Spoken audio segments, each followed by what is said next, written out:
Heavenly Father, maraming salamat sa panibagong pagkakataon na makapagbukas ng iyong salita. Buksan mo ang aming isip at puso upang hindi lang kami magkaroon ng kaalaman, kundi magkaroon din ng pusong handang sumunod. Turuan mo kaming mamuhay ng banal, hindi dahil kaya namin, kundi dahil ikaw ang patuloy na nagbabago sa amin. In Jesus' name, Amen. Sa unang basa ng Leviticus 20, parang mabigat ang chapter na ito. Maraming utos, maraming kaparusahan, at maaaring itanong natin, Lord, bakit ganito kaseryoso? Pero habang mas iniintindi natin ang puso ng Diyos, makikita natin na hindi ito tungkol sa pagiging malupit ng Diyos. Ito ay tungkol sa kabanalan niya. Paulit-ulit niyang sinasabi, Be holy, because I am the Lord, your God. Gusto ng Diyos na maging iba ang kanyang mga tao. Hindi para maging mas mataas kaysa iba, kundi para ipakita kung sino siya.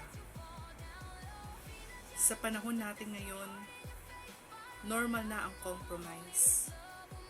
Normal na ang okay lang yan.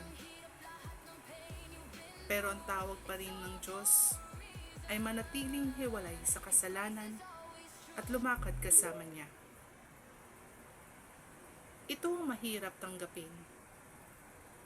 Hindi lang gustong baguhin ng Diyos ang ginagawa natin, gusto niyang baguhin ang puso natin.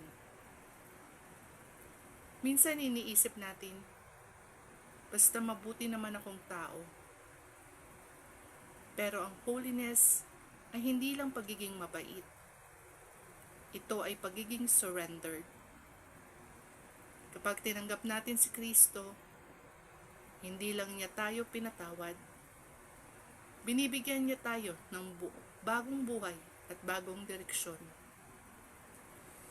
Hindi ibig sabihin na magiging perfecto tayo agad. Pero bawat araw, unti-unti tayong binabago ng Diyos. Hindi na tayo alipin ng dating buhay. Tayo ay kanyang anak. Ito ang encouragement. Hindi sinabi ng Diyos na maging banal tayo ng tayo lang. Siya rin ang nagbibigay ng lakas para magawa ito. Kapag nahihirapan kang tumanggi sa tukso, kapag pakiramdam mo paulit-ulit kang bumabagsak, kapag iniisip mong hindi ka na magbabago, tumingin ka kay Jesus. Ang kabanalan ay hindi bunga ng sariling pagsisikap lamang. Ito ay bunga ng pananatili natin sa Kanya. Habang mas nakikilala mo si Kristo, mas binabago niya ang puso mo. At kahit mabagal ang proseso, faithful ang Diyos na tapusin ang sinimulan niya sa buhay mo. Kapatid, may gusto akong itanong sa iyo. Mayroon bang bahagi ng buhay mo na matagal nang kinakausap ng Diyos, pero nahihirapan kang isuko? Minsan iniisip natin na mas mawawala kapag sumunod tayo.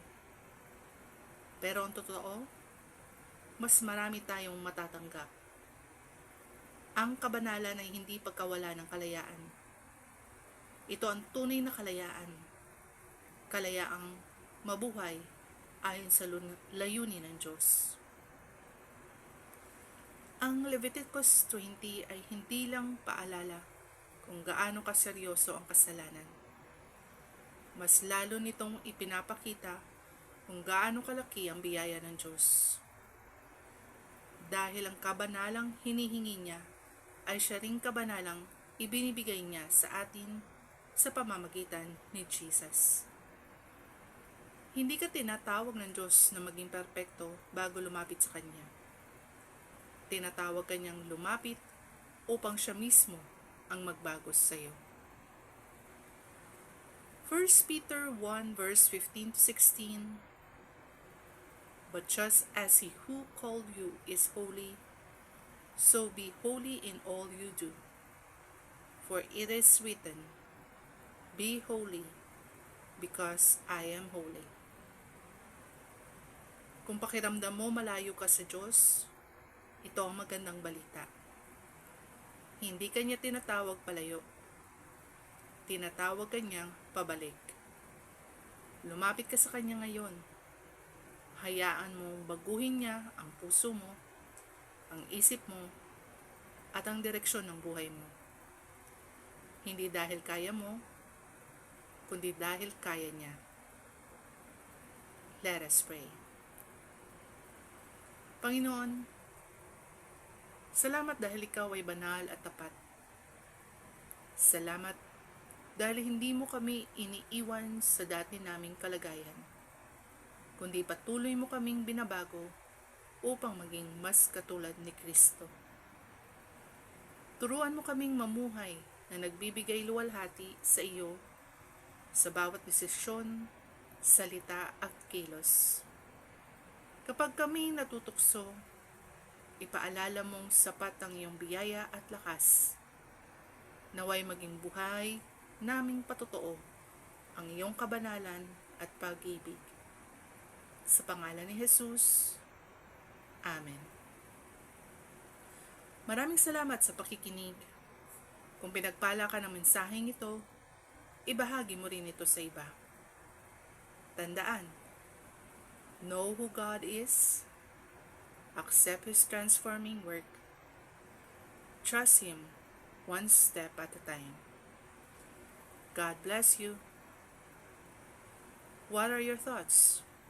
Write in the comments and let's talk about it.